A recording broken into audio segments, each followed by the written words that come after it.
called The Boy Who Held Back the Sea.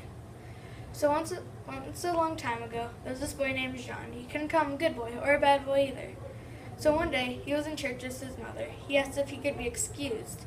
Go read to old Mr. Schuyler, a blind man who lived 5 miles down the canal.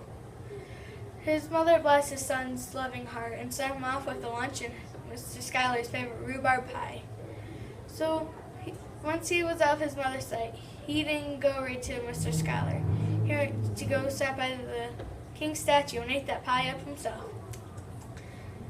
And he couldn't finish it all, so he grabbed out a slingshot and shot some up on top of the king's statue for the pigeons to eat. So after that, he went into the forest to go hunt and find a squirrel.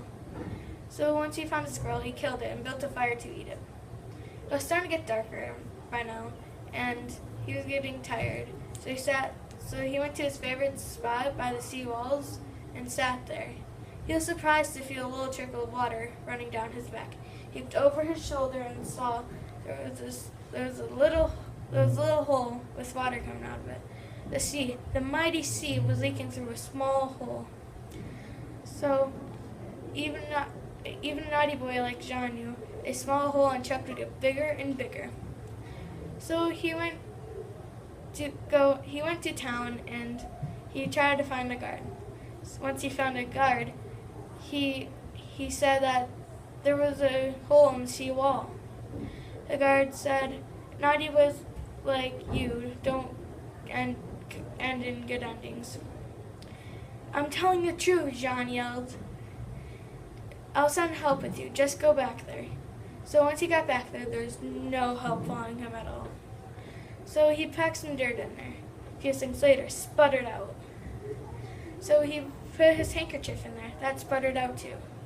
So he wrapped that handkerchief around his finger and stuck his finger right in that hole. So once his finger was in there, it was getting darker by the minute, and storm clouds were coming in.